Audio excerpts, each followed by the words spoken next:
watching the tide roll away, sitting on the dock of the bay, wasting time.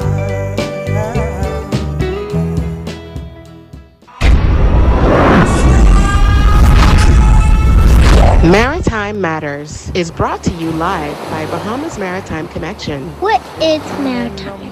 Maritime, simply put, relates to navigation or commerce on the high seas.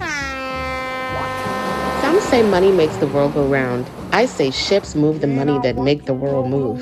Who navigates those large international ships? How often are international ships required to be surveyed and inspected? Maritime also protects our seas and borders by way of our local Bahamas Defense It is Force. very sad to say that out of 1,500 plus ships that are registered under the Bahamian flag, only a very small amount of Bahamians are employed. Maritime Matters. And pleasant good evening to you, our valued listening audience. Welcome one, welcome all.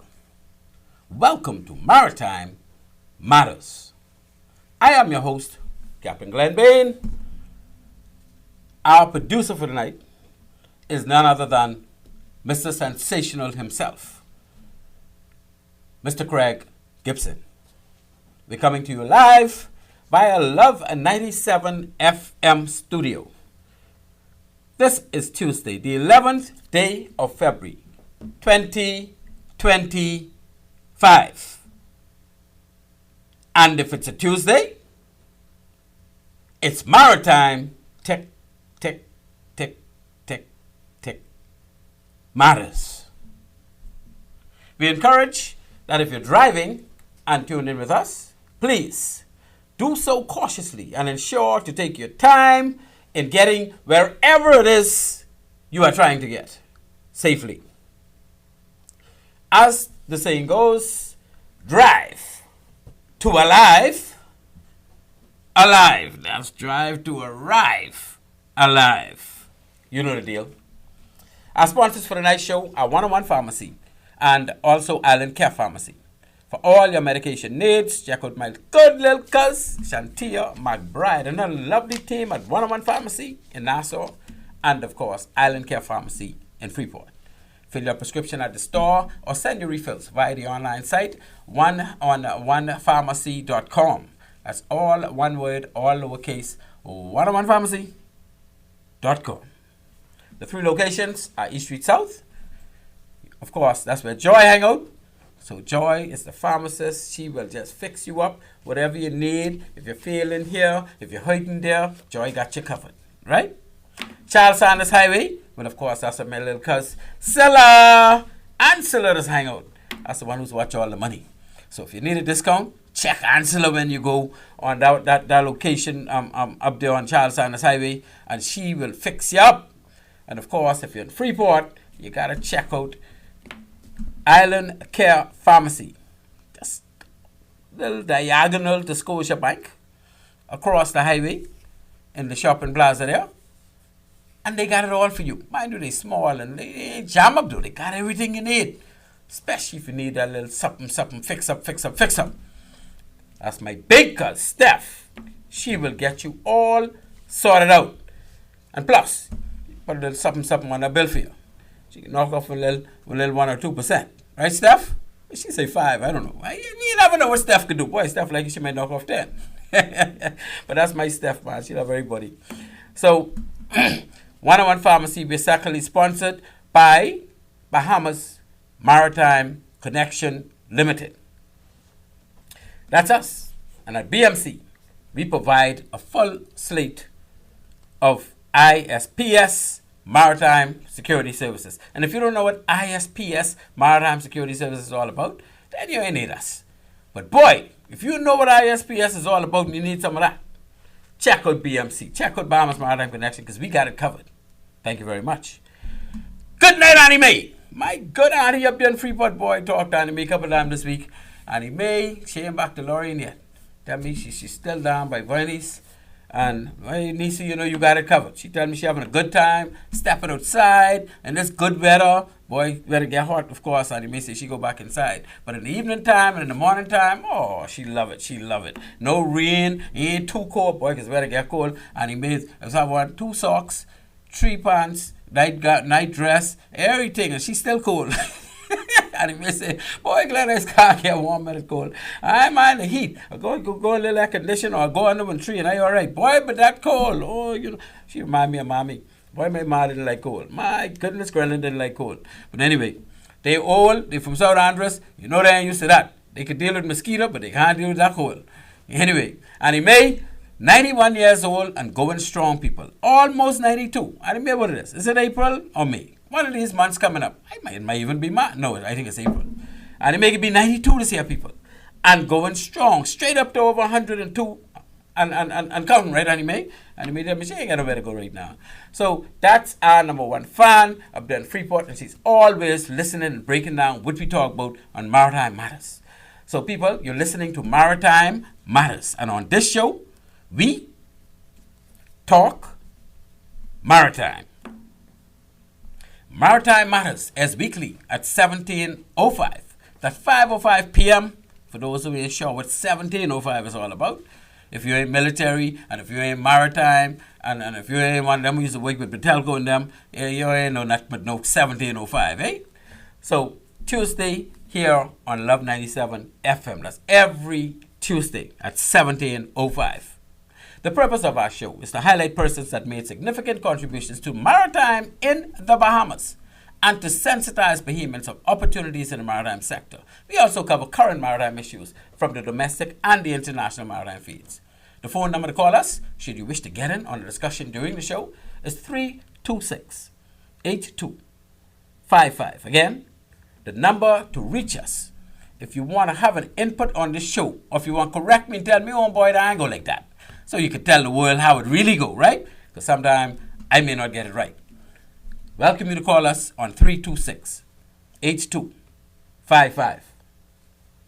To hear a replay of this show or any of our previous shows, and now we done hit that mark maybe in our third year. So we got 2 years of show up on our YouTube page.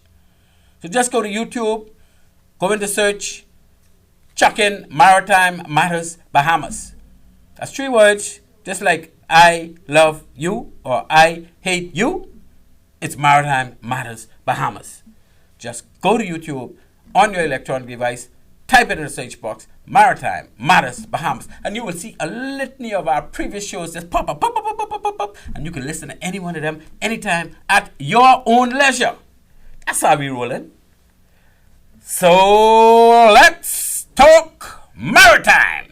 Hello! Tonight, we have a litany of exciting, hot topics to present to you. These topics include the following. SpaceX rocket booster to do 20 landings just off the coast of Exuma. And I think it's the western coast. They didn't go into detail and say, because the eastern coast is ocean, eh? That's the Exuma Sound. I think they're trying to land in Exuma Sound. So they could come on the banks to the west, somewhere between, I guess, the Exuma Keys and what that key name is, go down the road there, of Andres, and you're on the Green Key.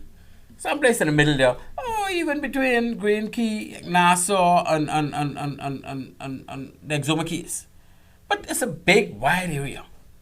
And when we talk about the landing of the booster of the rocket, it ain't a rocket landing, you know. And I think a lot of people miss that. Because I listen to talk shows from other stations and even from our station here at Love 97 FM. And I heard people running on with things like, oh, that could be dangerous. Why be signing on to that? What are the details? Come on, man. Come on. You're talking about a booster what has already exhausted itself. All it carries is fuel to get the thing beyond the, we call it, the zone of gravity. Because you gotta remember now, when a rocket gets up into orbit, ain't no more gravity. So don't need much to push it no more. Well, I mean, some of them don't make it because they explode, like the last one. And we may have been a little psyched out a bit by the fact that That last one exploded and bits and pieces were found in Turks and Caicos Island. But so what? If they explode, well, of course, the piece what we can catch in our waters, the rocket booster, that ain't nothing on that to explode to begin with, right? And all that is a piece of metal or a capsule coming back down. And I see in the launch of late, they actually have that booster return, and it works, it navigates itself right back into the launch pad. And I watched that happen. But of course, it's going to cost more money for that to happen. So what they're saying is they're going to get a drone boat. In other words, a boat where they controlling the navigation of from remotely. And that drone boat can position itself based on the wind and the velocity or the speed that thing coming down. And they position themselves so that they land right on the pad or the boat, the drone boat. I don't even think it touch RC. But of course, if it does miss and land in the sea, so what? It can sink like everything else. Ain't nothing on that to contaminate nothing or to kill fish or kill the reef or this or that. Come on, man. I maybe run on with a whole heap of, I don't know where these questions coming from. These people must think that's a missile or a bomb full of nuclear coming on it. No, man. Come on. Anybody disagreeing with me, please call 326-8255. We want to discuss this a little further. We're coming back to this. So, SpaceX rocket booster to do 20 landings off Exuma. And some people said, oh, our government shouldn't shake hands with Mr. Musk and doing this thing because what we got to gain from it, well, what we have to lose. The only thing we could gain from it, or what we stand to gain, is the fact that the whole world is watching these launches. And they will watch when that thing land instead of back into its cradle in the waters, the beautiful waters of the Bahamas. And that's exposure for the Bahamas. And I can't do our water nothing. I mean, I hear people talking, oh, our seagrass meadows, and oh man, what about our seagrass meadows? We got fishing boats out there, left, right, and center, anchoring on our fishing, putting down crawfish traps, putting down fish, all that affecting our seabed. This thing ain't gonna do none of that. So, I don't want to be hearing no, oh, we know what this all, we get into this thing. Come on, man. Why we gotta think negative about everything? This ain't no big deal. Those rockets been going out forever now, yes. And the rocket booster is always returned to Earth. Sometimes it drop in the sea. It used to drop in the sea with parachute and all that. But what could that do? Anyway, we'll come back to that. Our second topic would be, they have foreign vessel accused of numerous illegal charters. Now, let's not mix up illegal fishing with illegal charters.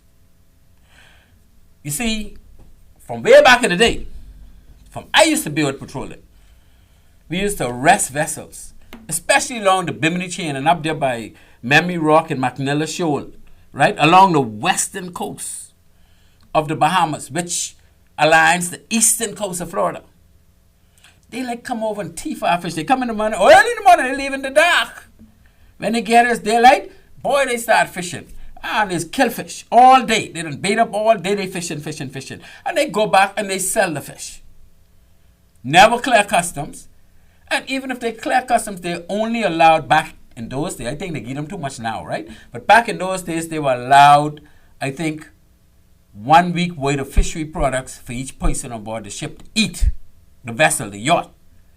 To be able to eat. They wasn't supposed to come and fish and carry it back to sell. It was only for personal consumption while you're on the boat. And this thing used to, what we used to call it? A cruise permit. That customs and immigration, or I think it's immigration, used to give them. And customs came in to say you could pay a fixed amount, a small $200-$300, something like that back. I know what it costs now. And it could be good up to 6 months or something like that. And you could go home and come back on it. And when it expires, you just got to renew it and pay again. But we wasn't trying to stop nobody from fishing in our waters while they're here cruising. But only for eating. We ain't want you come here on a 6-month cruising permit, and you in and out fishing in every day, cleaning house, and going back in to sell the fish. No, we ain't for that. But that's what these people were doing. And recently one got caught. I tell you, we arrested many of them in the Bimini chain, and we used to carry them straight to the commissioner office in Bimini. Commissioner used to fine them with a little couple $100. They used to get their boat back and go home. So I think that fine was too little. The fine should have been like $20,000 or and confiscate your boat. We so weak on our not enforcement, but our laws that we could apply. And then the thing is, when they go to court, you'd be like, all that they gone through to bring this boat here, the commissioner only charged them $500? And then you have to question, why? Why the commissioner ain't throw the buck at them? But that ain't our business, right? Let's move on. So, our third topic. Marinas concern over tax hikes. Now, I did mention a little while ago that there's a difference between the fellow who come over here to thief fish and the foreign charter vessel that brings people who are paying money to do charters, just to be in our pretty and beautiful waters. They want to snorkel and they want to go in the land and sea park and see the most beautiful water on God's earth. The most beautiful water on earth. Exuma Land and Sea Park, Bimini Chain. You don't get prettier than that. Now, I've been to all of them. You ain't going to tell me. Ragged Island Chain got some nice waters too. Plenty fish. But when it comes to, startling, nice, beautiful beaches and banks and so, that Land and Sea Park is off the chain. And it's a protected area too, eh? So that means the conch, the grouper, they dying from old age. Because nobody allowed to fish in there. Well, you know who's fishing though? Them people on them yachts. They just catch what they want. Mind you, they say they catch them to eat. And they just eat it because they want fresh food while they're there. I don't blame them. I'd catch them too. But you're not allowed to catch it for commercial purposes. And my boy them from Black Point, boy, they used to be in the thieving stuff all the time. They say, man, there's too much stuff to just leave alone. They come from Black Point and stand up key in their little skiff, and they go in, and they know how to dug that warden. I remember the warden used to be chasing them all the time, but their boats is faster. Ain't checking for no warden. They come together, they say, two of us could take, we could take two. But then most of the time they used to be catching fish to sell, eh? Again, I digress. So we go to number 4. Our cruise ships. The cruise ships, they taking on the role of marine pilots when they carrying their ship into their private islands. Excuse me, throat getting dry. Pardon me again. So, we here in the Bahamas, we are so slack that we are allowing these people to pilot their own ships in our waters. While we have an act called the Port Authorities Act that says no ship over 30 gross tons. And those cruise ships, you know what gross tons they are? They're like thousands of gross tons. Or is it hundreds? Thousands. Almost 500,000, 250,000 is the largest cruise ship in the world. 249 or 48,000 gross tons. But we say once they're over 30 gross tons, or net registered tonnage, they are required to carry a licensed pilot. And what is a licensed pilot? Oh boy, we going to town on this one when we reach this later, right? A license, only 2 people in this country could issue license for a pilot, based on our laws. And they can't issue it to no foreigner. So every time those cruise ships dock to one of their private islands, that's an illegal activity. Because they're not supposed to be doing it. They're supposed to take on a Bahamian pilot to carry them in. And licenses could only be issued by, first of all, the Minister of Transport, according to our law. And if you know about the law, what I don't know about that says otherwise, please let me know. And the second person or entity in this country that could issue, it's only two, you know, more after this one, is the port director for the Deepwater Harbor in the Hawksbill Creek Agreement. In other words, when you're going into Freeport Harbor, now you know and I know, they get some things outside of Freeport Harbor called jetties. Barco, or what is today Buckeye, has a couple jetties where they have these big tankers come in, and they ain't coming to give us no fuel. They come in to store oil and gas for resale later. Or they come to pick up and carry somewhere else because someone else bought it. But in any event, when they come to that berth at Buckeye today, Barco back in the day, Vopak back in the day, all kind of things they used to name it, right? They need to be piloted by a licensed pilot according to our laws. But are they? Are they piloted by licensed pilots? I'll answer that when we come back.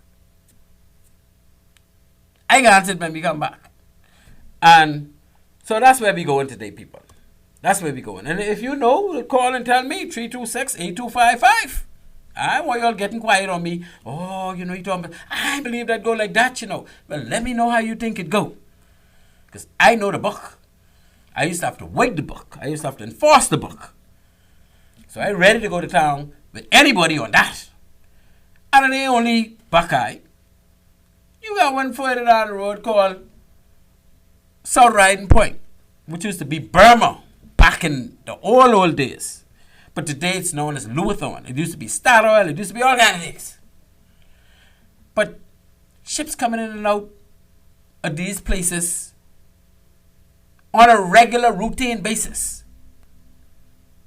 And the pilots that are bringing them in are Bahamians. But the question is, do they have a pilot's license? Again, we come into that one later. So as you might imagine, we are locked, we are loaded, and we are heavily laden with information surrounding these timely topics. We're talking maritime, people. You are listening to Maritime Matters. At this point, we move to our first break, and when we return, we will engage tonight's maritime discussions.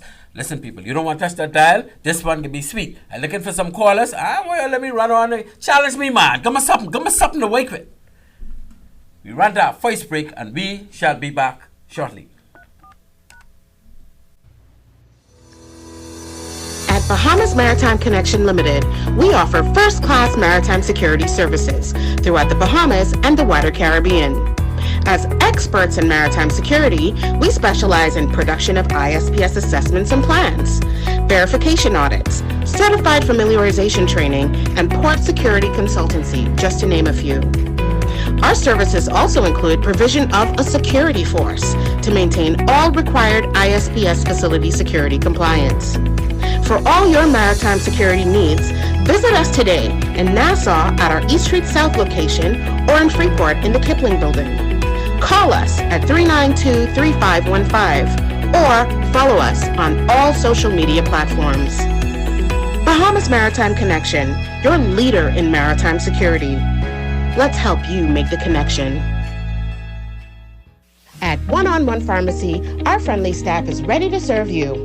Visit us today for all your prescription and over-the-counter needs at our East Street South or Charles Saunders Highway locations.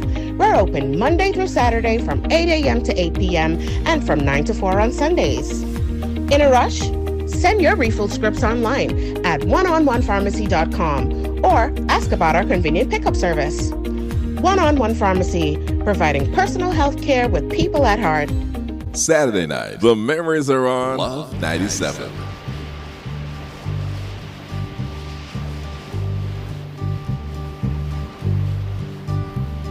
Sitting in the morning sun. We are back. Ladies and gentlemen, you are listening to Maritime Matters. I am your host, Captain Glenn Bain. Our producer tonight, the one and only, Mr. Craig Gibson. And I think we got a hot show ahead. We got a lot to talk about. I want to hear what you got to do, or to say, or to contribute towards some of these hot topics. SpaceX. They say that SpaceX and our government have engaged a contract for 20 landings of the rocket booster. Now, what is a rocket booster? Anybody know about SpaceX? Please give me a call. Because I could imagine from common sense what these things are and how they work, right? But from the crux of it, the rocket booster is the big booster underneath the rocket. The big thing was carry all the fuel. Because see, just like your car and my car, when they're about to take off, they need more energy. Because they stop and they got to move it first. But once it start going and the momentum start kicking in, it gets easier to push. It's like a plane. You know, the plane uses most of its energy to take off. While the plane in the air, it ain't using that much energy. Because it's already moving and just boosting. Something like when you're driving your car. That's why they say when you're doing the start, stop in your car, you burn more fuel. That's why highway mileage is better than inner city mileage. Because on the highway, you ain't got to start up and stop and start up and stop. You just keep rolling. So SpaceX ain't no different.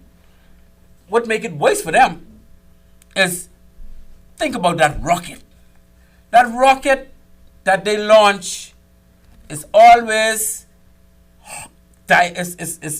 always laying vertical with the head pointed up toward the sky. But that ain't like a plane that got wings to catch the air and rise. That got a boost and push to get up to where them planes go. Them planes, you know how planes take off. They take off because they build up speed on the ground, and then their wings just catch the wind and they lift. The wind actually lifting that plane. I want you all to know that wind heavy, you know. That could only, well, you see how heavy them plane is. You go try and lift one. The wind only control them because they moving. The minute they stop moving, the minute they stop that acceleration, you ain't getting more control. And it'll drop out the sky without any control. That's why when you lose one engine on a plane, or have two engines, it continues because that one engine is still pushing it.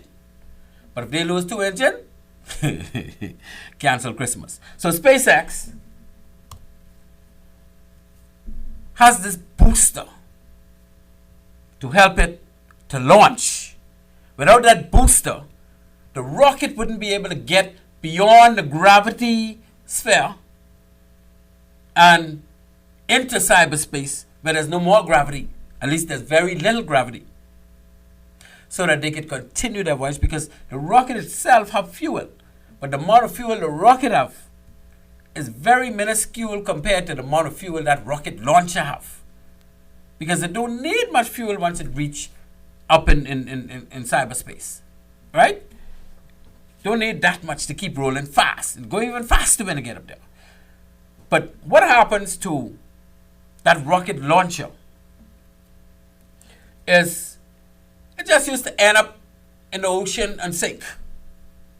Most of the time. If not all the time. Or someplace in the bush where nobody can find it. And then they get build a new rocket launcher all over again. And those things ain't cheap. So what they decided to do lately, or in recent times, is recover that rocket booster. They recover the booster by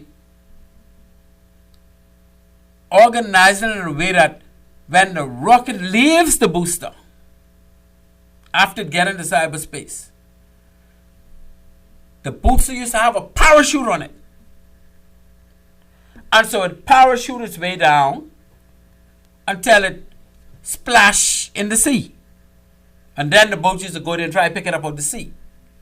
But they get a little more sophisticated now, right? They saying, man, we still want it.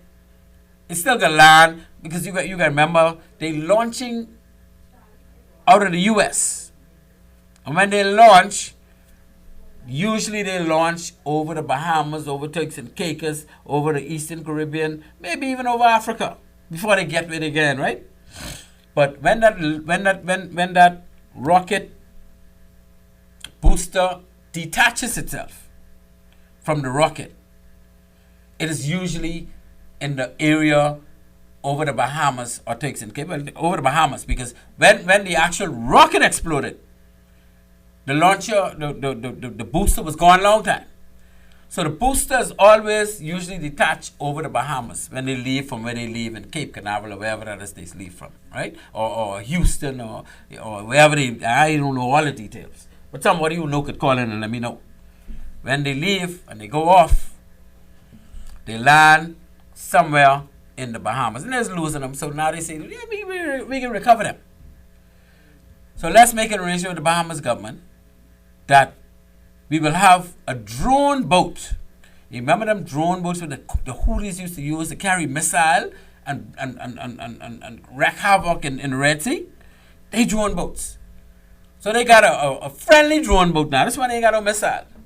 This one only designed to have a capture arrangement so that when that booster hits the surface, it land on top of that. And it's good to go. It even ain't gonna hit our waters. Excuse me. Because the launch boat is like a big batch that just cushions it, catches it, cushions it.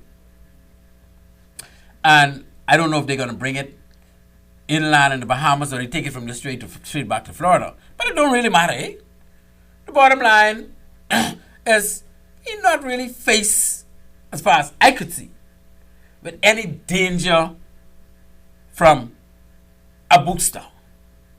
Booster is just a piece of, and I don't know if it's metal or if it's reinforced plastic or what that thing name would they make this hard plastic. I don't know what it's made of, but what I do know is they want to recover it and reuse it. And that's what the deal is. That's why they just want the Bahamas government to understand, we just want to use your water to recover it. We got the drone boat. It'll go out there. And the drone boats may even be made of batteries, so they may even be putting fuel in our waters. Because you know most of the boats out here, they operating off no battery, operating off diesel and gas. And they're always putting stuff in the water. I talk about our boats, our fishing boats, our defense force boats, our mail boats, our little yachts that we go and carry our family on weekends or go to regard and thing when we want to have fun. They all internal combustible engines. So why we can complain about this little drone boat? And we get all kind of boats out there already. And in addition to that, we got all kind of fishing boats dropping anchor on our seabed. Dropping crawfish traps on our seabed. Dropping fish pots on our seabed. And they got to go and pull them up. And so if damage is being done, our own boats are doing more damage than this drone boat would just come to capture that booster will make or will do. So let's stop the yap. Like this is such a negative thing. Like we may be doing Elon Musk a little favor. Who's Elon Musk? That's President Trump right hand man in some cases. So what's wrong with doing him a little favor? How you know when our country can need a favor from him? Anyway, beyond the favor thing, we're not exposed. This ain't no weapon.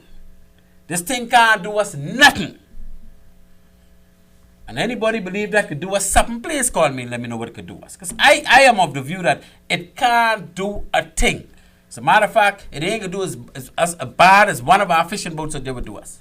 As far as the impacting the environment in a negative way. Okay, so that's SpaceX. Phone ring, questions. So I figure you all with me when they say, let it ride, bring it on. We want to know every time you leave, let the world know you're landing in the Bahamas. Because and when you think of it, I always say on the show, the Bahamas sits right on the front door step or the front yard of the 3 largest home cruise ports in the world. Miami, Port Canaveral, Port Everglades. They host more cruise ship home porting than any other, and I mean each one of them, not just the 3 of them together. Excuse me. There's no other home cruise port in the world that takes more passengers than any one of them 3 to bring on cruise ships to come. And when they leave, this is the east coast of Florida now. They say Tampa in the west, or Louisiana in the central and Texas. And this is the east coast. We got the 3 biggest in the world right on the east coast, and every time they leave, they're looking at the Bahamas before they get anywhere else. So what are we as a country going to do to harness the gift of being in the right place to receive thousands and thousands of cruise ship passengers? What are we going to do? Instead of just saying, oh, the cruise ship, they don't spend no money, the cruise ship making up all the money. Why would you blame them for making up all the money if it's their plan? And then I hear some nanny go the other day. Is that a word? Mister, don't call me, please. Some nanny go the other day talking about, no, I can't call him nanny go. He's a cool brother, right? But he said, why don't the Bahamas get into the cruise ship business and buy ourselves some cruise ships and run them? You can only laugh, you know. You can only laugh. Because obviously that person don't have a clue what it takes to run a cruise ship. From the safety aspects of preparing and being in compliance with all of those SOLAS regulations under the SOLAS convention. All those MAPOL regulations, under all those STCW regulations, all those tonnage regulations, all those load line regulations, they don't have a clue what it is to keep a cruise ship validly licensed to operate a cruise ship. I don't think our government could have even run a hotel. And I say think.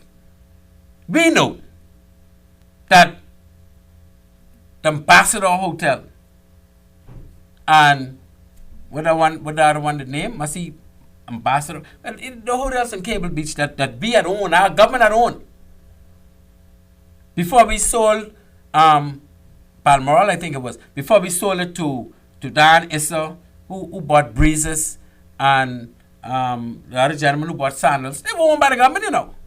The government was running them. The government was running the hotel in Freeport, Alukaya, before Alukaya Hotel was built. That hotel out there was a government hotel.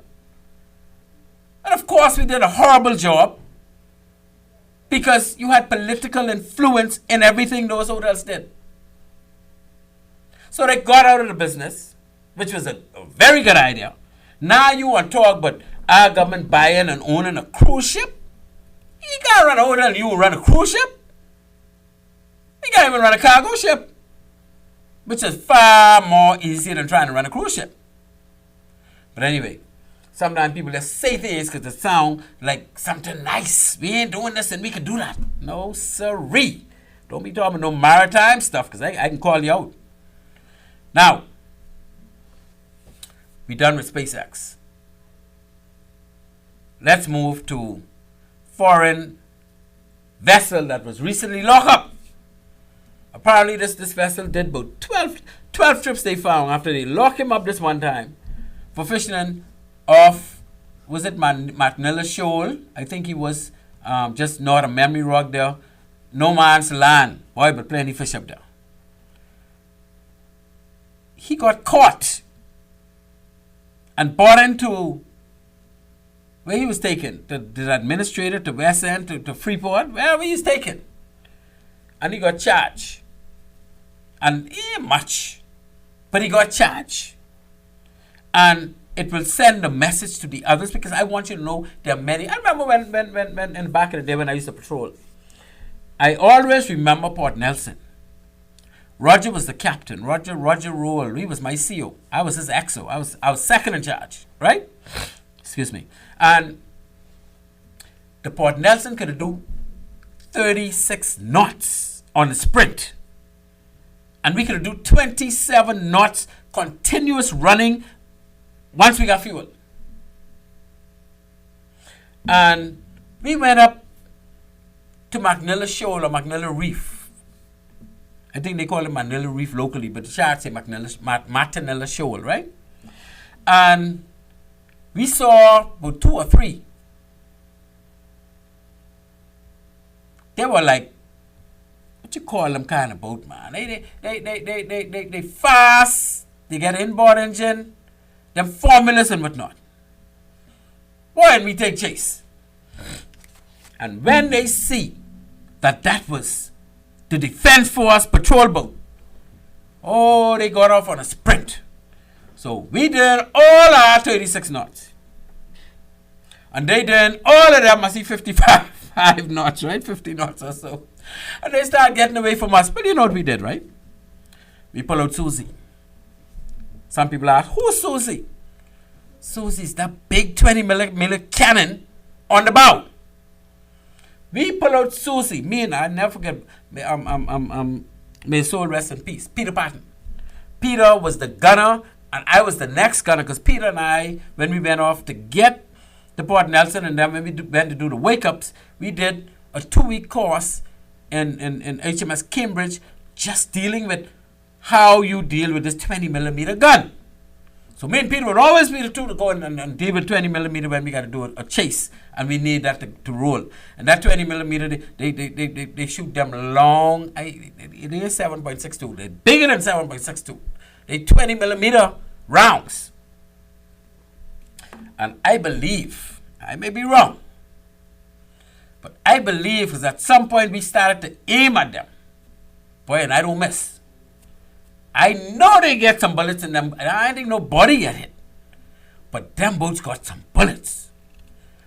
Boy, but they wouldn't stop. So we lost them. But that just goes to say, these people were doing this back in the 80s. I talking about the early 80s, 82, 83, 81, 82, 83. When I was the navigating officer for Jackson Ritchie. He was Lieutenant Jackson Ritchie at the time. Best captain ever in the Defense Force. The most arrests, bar none. And I wish somebody called and say, that ain't the case. See, and the thing about it is these young Defense Force officers today, they don't even know who Jackson Ritchie was. They don't even know who Bachelet LaFleur was. They don't even know who people like Kent and Quest and Donald Ware and Albert and well, they might know Ambia, I know. But you got people in the Defense Force who used to go there and make a lot of arrests. But yet, today they are unknowns when it comes to the Defense Force. They have no information on the base, excuse me, to say which officers made the most arrests in the history of the Defense Force. Because Jackson Ritchie could be in the top. And I could be in the top 5. And I think Herbie might be in the top 10. My boy, Captain Herbie Brain, Herbie made plenty of arrests. Albert made his handful. Tellis made his handful. Bachelet LaFleur made a lot. Don Ware made his good share. Right? Who else we had really going to see? People like Dr. Boyd Williams made quite a few arrests. Roger Roll. You know? Godfrey might make 1 or 2 boys, but Godfrey didn't like the sea. My boy Godfrey Roll didn't like no sea. Now he couldn't wait to get off them boat. Anthony Allens would have made quite a few arrests. But where's this information? Commodore King. Commodore King, my good friend. Good man. Please. We need a chart on that base that continues to be active, because you've got some people today still making arrests. Their names should be added to the list. And according to how much arrest, because you got fishing arrest, you got drug arrest, you got illegal migrants arrest, you got different categories. But you will have all the categories there, the person name will be there, and how much of those arrests they will have the number in there. Because the records ain't gonna lie and the records are still there. Amos roll. Big time. Even former Commodore Leon Smith used to make plenty arrests. Well, he used to make arrests. Scotty Monroe. Come on, man. We really do our people injustice in this country when it comes to keeping the history going. So, Lieutenant Jackson Ritchie and I and Tellis Bethel and Albert and Bristol, we used to catch all kind of sports speedboats in the Bimini chains. Oh, don't go to Keysal Banks. Because they used to go to the Keysal Banks with like 4 and 5 big coolers and come back with them full when they go back to the Florida Keys. So these things is happening from way back. Excuse me. These things are happening from way back. Excuse me. I need someone to call me, man. Y'all get me talking by myself. And while they were happening, we were making now we would log the people up and carry them, like I say, to the commissioner's office, who's now the administrator in Bimini. And he would gladly put them in there the same day, give them a fine, and then release them. We take the cuffs off and let them go in their boat and go back to the States. But, I mean, you only catch some. And I don't think the penalty, you know, everybody's, oh, man, they're only fishing fellas, man. They ain't running no drugs. They ain't doing this. But we need to do something with that, man. They should be made, just like if we go in the U.S. water storm, but we doing something that is against the law and Coast Guard catch us, you think they can talk about give us a spank on the wrist? Oh, boy, they can throw the buck at us. So why we ain't gonna throw the buck back at them? 326-8255. Call me and tell me why we ain't gonna throw the buck back at them. Okay, so there are two things. There's the foreign fishing, illegal fishing vessel. And then there's the foreign illegal charter vessel. Because we do have vessels come here and do charter. Mind you, I should not say the vessel is illegal, you know.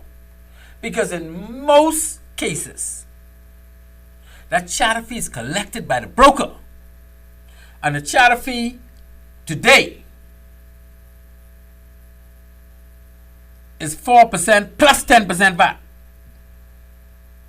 And this what we got to fix. Because the mariners are screaming out. We running the yachts from our waters by charging the VAT. And they ain't complaining about the 10% so much, you know. They complaining about the red tape they got to go through to pay it. Because you got to remember to pay VAT now, you got to be registered to pay VAT. Anybody can't just go and say, I come to pay VAT on my bill. Excuse me. Because they're not technically getting a bill. They are doing a charter. Let's say the charter weight, all right, it's a 60 foot, because those charters go for like, how much ever foot there is, that's the amount of $1,000 a week. So if a 60 foot yacht, Harris, can make anywhere between $60,000 and $100,000 a week for that charter party on board. And remember, the charter parties can never be more than 12, otherwise they become a passenger ship, right? So if they're getting $80,000 a week, 10%, that's $8,000 supposed to be VAT. And they have a fee of 4%, which is another $3,000-ish, right? They got to pay 4%, and they call that charter fee.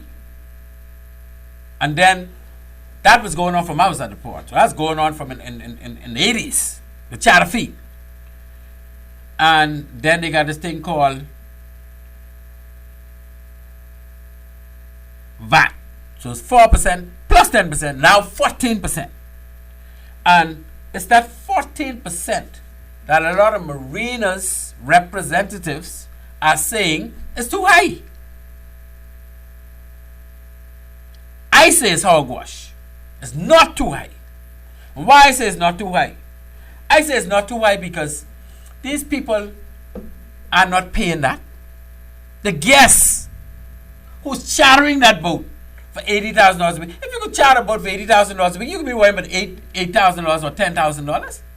No, that is not a problem for the guests. But what has happened over the years, and I can talk it, I 326-8255. I want someone call me and tell me I lied, or I talking out my head, or I know what I said. A lot of those brokers used to collect that 4% fee and say they got to pay that to the port. So the charter party used to pay that. It go to the broker. The charter is done because the boat itself doing the charter already have a charter permit, which is good for a year. So they come, they do that charter, but they don't pass over that 4% to the port department. They keep that and enrich themselves. And that has been happening for years. And I started to address it when I was at the port between 1990, when I went to the port, 94, at the end of 94. I went to the port in 94 and left in 99. I started to address that 4%. And how I did it, I would, me and one of the port officers named God Stubbs. May God bless God's soul. I know his brothers, and God Stubbs, he's from that Stubbs family from Cat Island, right? God used to go around, his job was to go around every day to the marinas and check and get a list of all the boats that came in the day before. And then we had this book called the CDI Guide. I had this book that had a list of every charter boat operating out of Florida. And we would check that list against the CDI Guide lists of boats. They had them in alphabetical order. And if that shows up, they not only tell you the name of the boat, they will give you the Florida number for the boat. They'll give you how much they charge for each charter. They give you all kind of information. And so with that information, I could go and check our accounts in the port department to see if we got that amount, 10%, 4% of that amount of money during that period from that particular boat that we had given a permit to. And anytime they come here, we can be checking. Now some of them get slick. Oh, well, we here, and the party's supposed to fly in and then reach yet, and that might be the truth. But when they fly in and they reach on the ship, they never used to tell us because they were saying that 4%. But now that 4% is 14%. And at some point, I'm talking too much of the port them business. The government at the time, and it wasn't this administration, but the government at the time decided that they're going to create this portal or this electronic hub where they could pay in that 4%. And then pay in the 10% after they applied VAT to it. So some private entities started to collect the port fees and the VAT. So the port department, who is legislated to do it, was out of the picture. And I don't know what kind of verification device or method or the government would have had on this institution that was collecting money for the government. But eventually the government said, look, we ain't want y'all collect the money no more. I know they give it back to the port. Who collecting the money now? Man, look here, 326-8255. Anybody from the port department listening to the show, y'all need to tell me who collecting the money for your charters right now. Now I know they said the VAT must get into the treasury. I don't know where the VAT going, because these people, some of them don't even know how to go about paying that 10%. So my thing would be, why don't the government stop I want to say farting around, but that wouldn't be good to say for the government, right? Stop playing with this thing. And instead of calling it 10% VAT, just move the charter fees to 4 plus 10, 14%. So they will now pay to the Port Department 14% instead of 4%. For every single charter. Every single charter boat. That's plenty of money to collect. And you can tell me with all the money to collect, the government can make sure that the Port Department have a small branch or a little entity just chasing these things up, because they got a lot of information they can follow up on these things. They can tie in with the wardens in the Land and Sea Park. They got Defense Force people assisting wardens in the Land and Sea Park. And every vessel they see every day, they can just fax to them or email to them and tell them, these are the vessels we saw, these are the locations they were at. And then they could go and check with the Florida charter registration for those boat names. And then double check to see if the charter fees came in. And they say, no, I mean, this common sense. This common sense. And the Port Department or the Ministry of Transport or the Bahamas government is so lousy that they can't do a simple thing like that. I ain't no genius. I ain't claim to be no genius. I got common sense in Mother's Wet. Gwen blessed me. My mommy Gwen blessed me with that. And my old man Oiskin Bain, he blessed me with that. But why is it that all this money you did collect and our government can't see to it? And I don't know administration, the government period, whoever in the chair, can't see to it that the Port Department collects this money. Why can't the Port Controller see that in his department this money is being collected? Just bunch of slackness. Slackness all around. If your father don't like me, I can tell you like it is. 326-8255. Why you don't want to call? I talking about something you don't know nobody. I don't think so. Alright, we move now to our second break. Once we come back, we're going to deal with these cruise ships serving as marine pilots when they go to their private islands. And we can also talk about some of these places in the Bahamas that have ships coming in all the time, but the pilots don't have no license. And what happened to the set who the minister decided to give some license to because they had this big bruck up in the harbor of Freeport. We can talk about all that when we come back. So stay tuned, please. You're listening to Maritime Matters. I am your host, Captain Glenn Bain. Yes, I'm in a rowdy mood tonight. I don't know why I'm in a rowdy mood, but you all even want to call and say hello. We move to our second break, and when we return, we will deal with the cruise ships. Thank you very much. At Bahamas Maritime Connection Limited, we offer first-class maritime security services throughout the Bahamas and the wider Caribbean. As experts in maritime security, we specialize in production of ISPS assessments and plans, verification audits, certified familiarization training, and port security consultancy, just to name a few. Our services also include provision of a security force to maintain all required ISPS facility security compliance. For all your maritime security needs, visit us today in Nassau at our East Street South location or in Freeport in the Kipling Building. Call us at 392-3515 or follow us on all social media platforms. Bahamas Maritime Connection, your leader in maritime security. Let's help you make the connection. At One-on-One Pharmacy, our friendly staff is ready to serve you. Visit us today for all your prescription and over-the-counter needs at our East Street South or Charles Saunders Highway locations.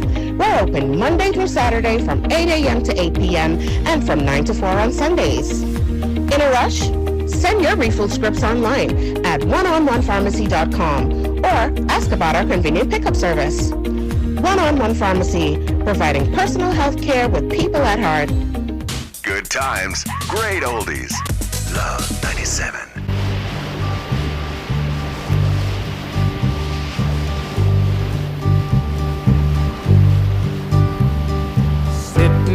the morning sun. I'll be sitting when the evening comes,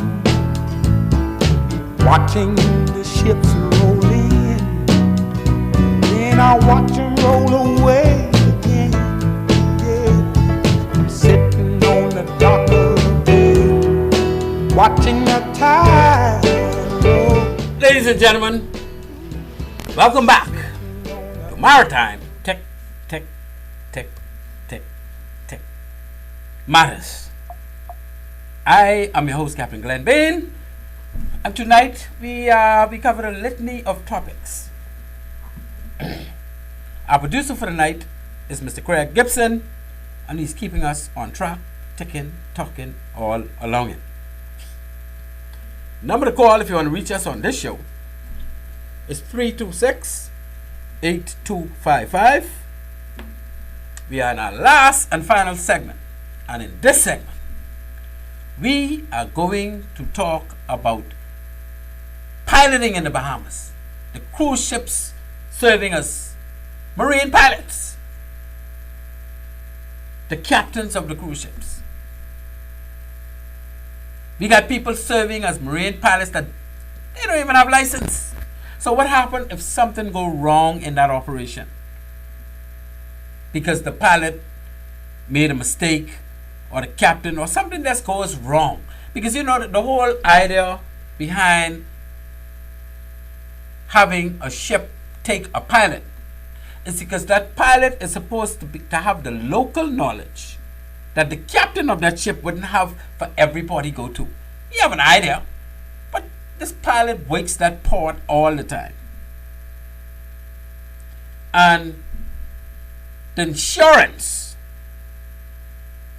for these cruise ships and these bulk carriers and these container ships and all the rest of that will be null and void if the ship crashes and a pilot wasn't on board. That's the general situation worldwide. And in addition to that, the country, our wonderful Bahamas, our government should want to ensure that a certified pilot, a person who's trained as a pilot, is on board these big ships, because these ships carry a lot of fuel. These ships, if a captain coming here for the first time, entering port, doesn't understand the turns well because they don't know the port that well, and they run one of those cruise ships or one of those container ships aground because they didn't have all the information they needed because they didn't have a pilot. You know how long it might take to move that ship out of the way of other ships?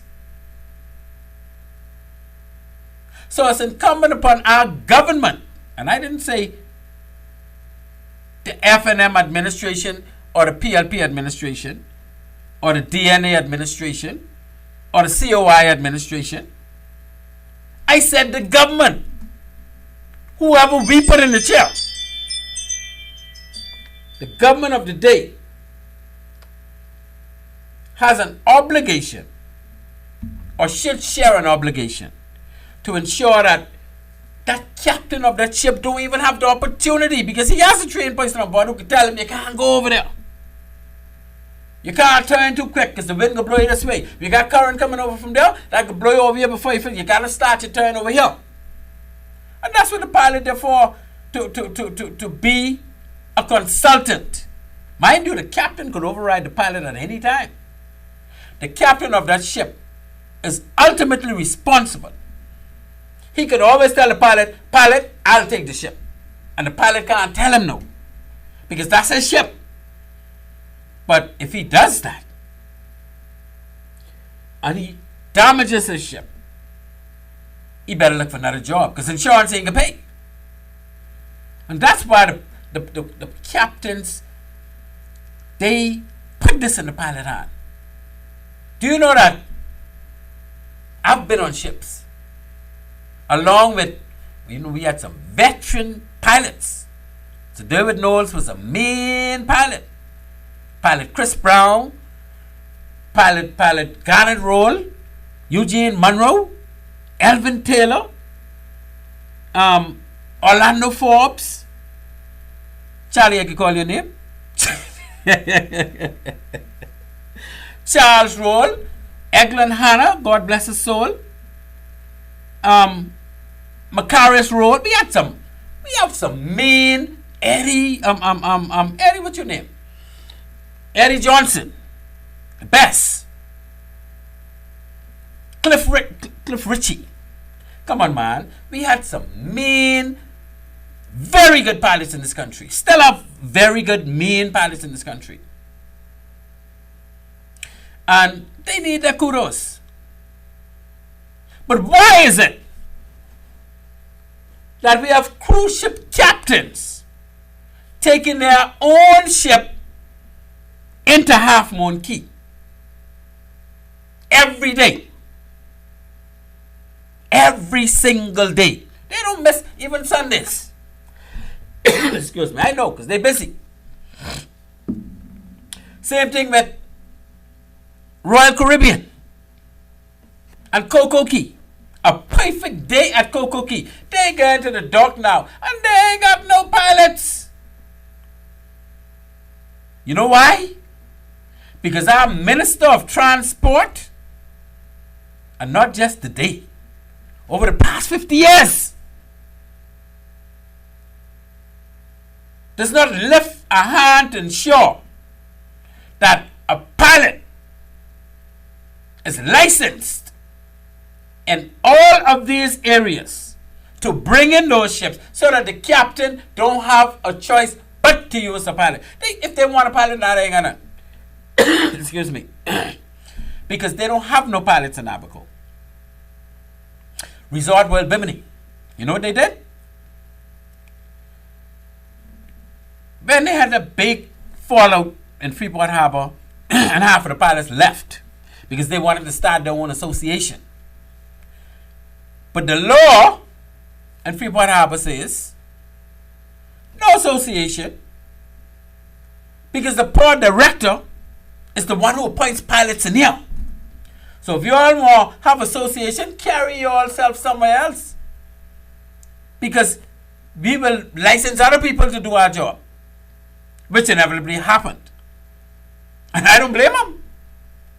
You need to know what you're doing when you get up against these fellas, right? But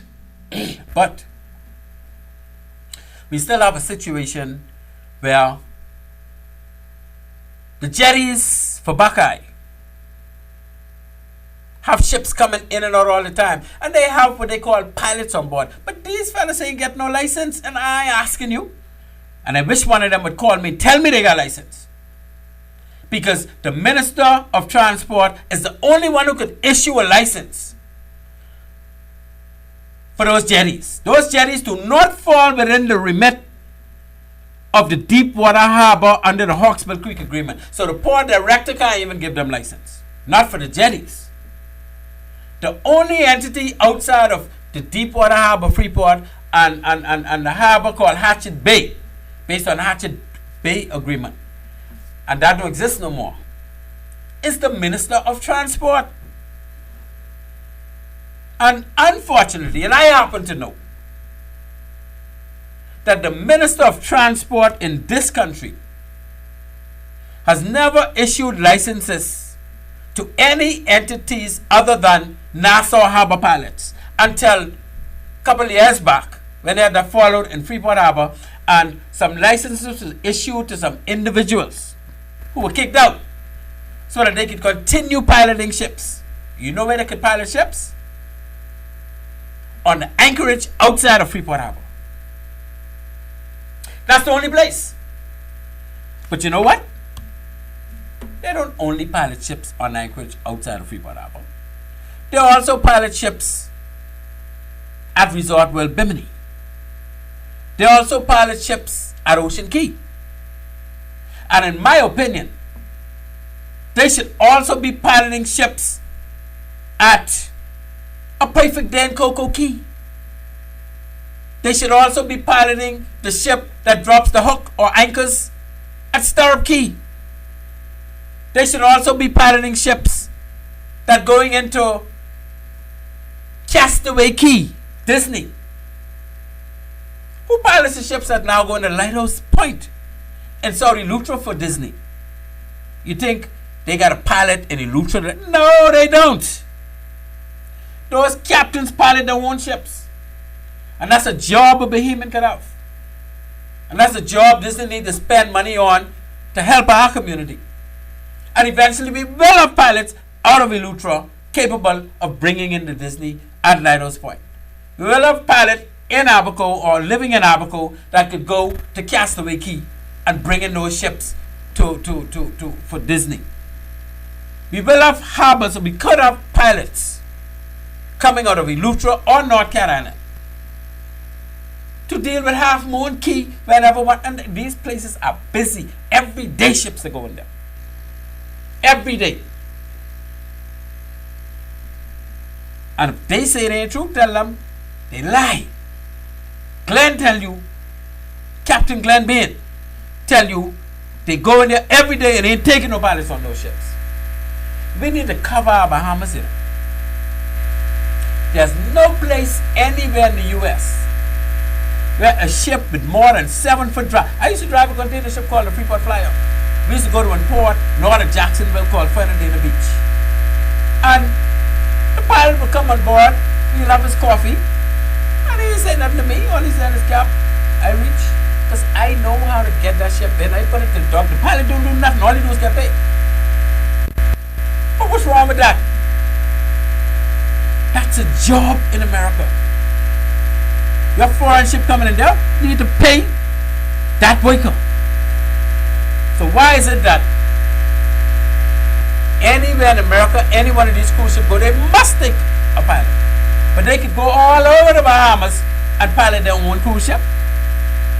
What nonsense. When will the slackness end? When will our Minister of Transport wake up and shake up the system to cause what is written in the act to be implemented? When will the Port Authority Board do their job as far as identifying people to become pilots in these different Port Authority areas, even if you use the existing pilots to go there? Test them every year for 3 years and license these people. Do they have a Port Authority Board for Freeport?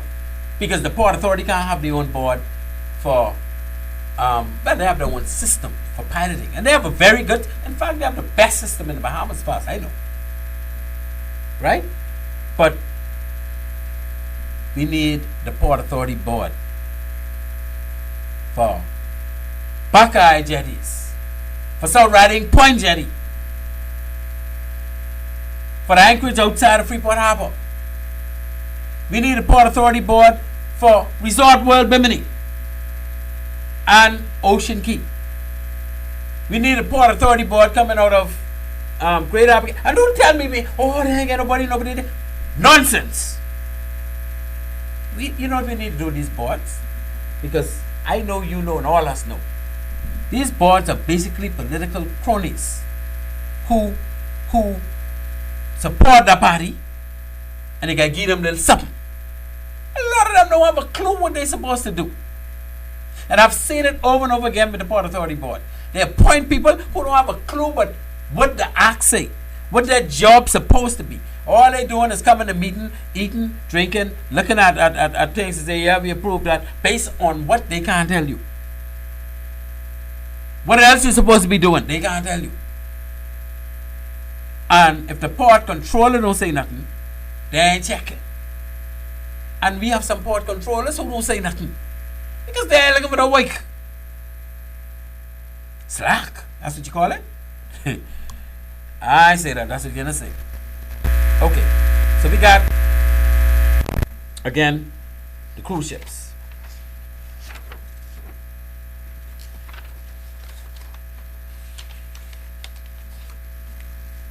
They piloting their own ships in every port outside of, and mind you, they got plenty harbors, plenty places where they carry ships in this country, cruise ships, right? Outside of Nassau Harbor and Freeport Harbor. But there's no license issued to anybody to take a cruise ship anywhere in this country. And we have so much pilots. We have scores of people that can pilot ships or be trained to pilot ships. But for some reason, our country just want to stay in the developing state, the third world state, where we don't get enough for this harbor, we don't get enough for the harbor. Let them do what they want to do elsewhere. When are we going to get out of that shell? Come out of that box and realize that for this whole country, we need to have pilots bringing in these ships. For this whole country, we need to have Bahamian line handlers carrying up these ships. Everywhere these ships gotta go. Not they using their own people to tie up the ship. You know, they own their key, you know. But they don't own employment in this country. They're supposed to have people coming off the ship and catching their own lines. That's a no-no anywhere in the world except in the Bahamas. 326 8255 is the number to call. You all must like to hear me rant and rave and run on, because you all sure you ain't calling to say nothing. And I don't know why. So we'll recap what we've been talking about. You talk about SpaceX,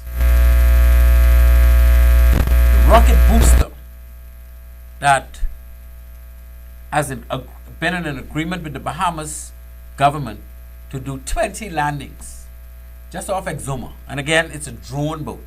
The drone boat is going to be navigated remotely, and it will navigate itself underneath that capsule or whatever we call the booster, so that when it lands in that drone boat, and the drone boat will then be sent to where it needs to go, whether it go to another mothership or whatever the case. And some people ask, why the Bahamas?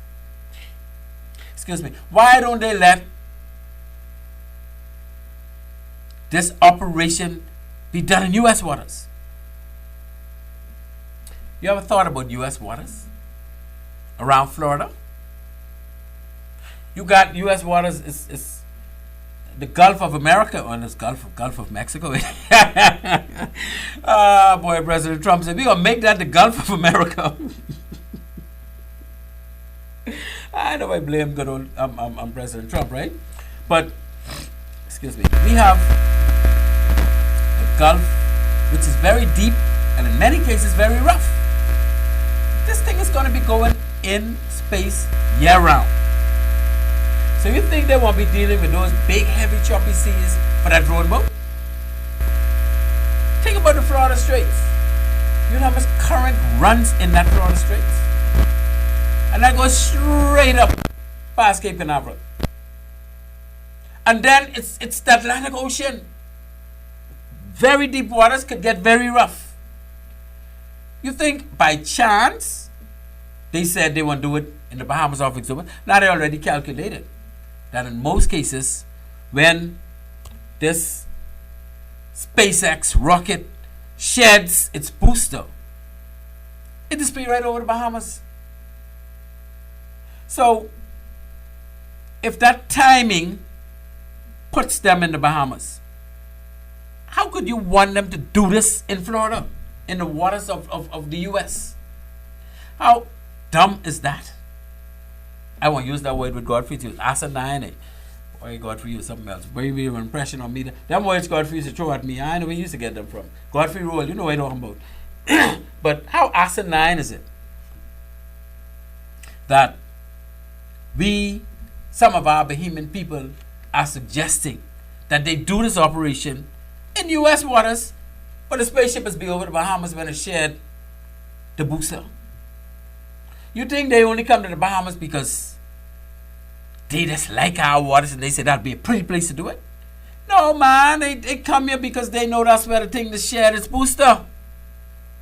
I mean, common sense. I don't know the details. I don't know scientists or somebody, you know, but I got common sense, man. You got to figure that out. We talk about those foreign vessels that come to our country just to take our fish and go back to the States. They come that morning, well, they leave the States in the dark around 3 o'clock just to get here, bait up, set up shop, because they know they can fill them 6 coolers. And then when them 6 coolers full just before dark, they go back to the States, go to the fish house, and they sell all them snappers, sell all them yellowtails, sell all them groupers, because they got all kind of fish. So they making money out of our waters, and they not Bahamians. They commercially fishing in our waters. But we catch one.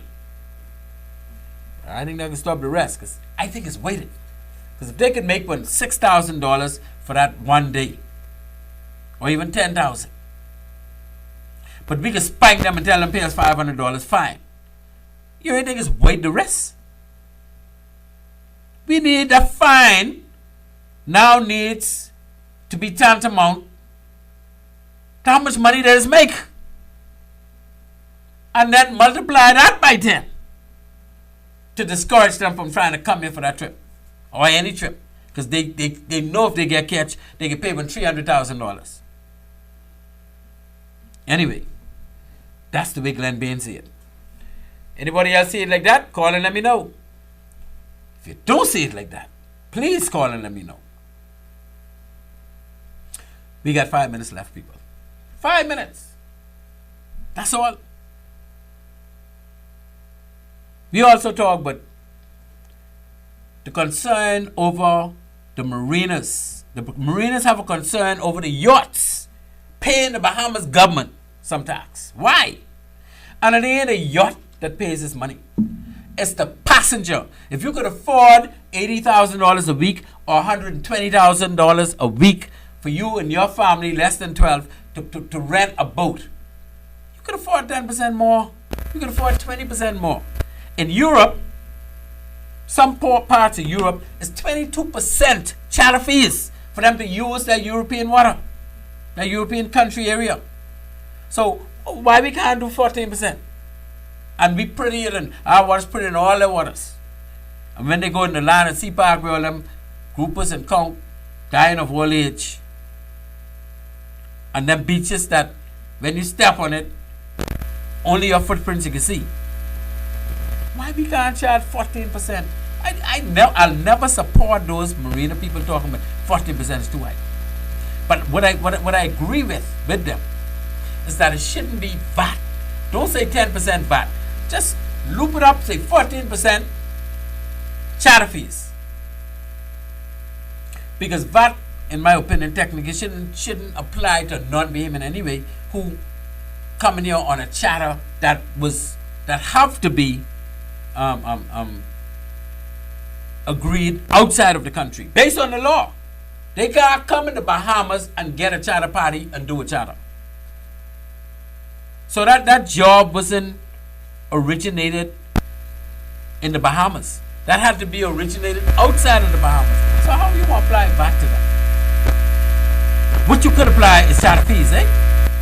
And they wouldn't have no argument. 14% charter fees. I would take it up to 16 or 18. But let's say 14% charter fees. Those people who are chartering those yachts wouldn't even feel it. They wouldn't even notice it. But we got to make sure that the brokers don't keep the money.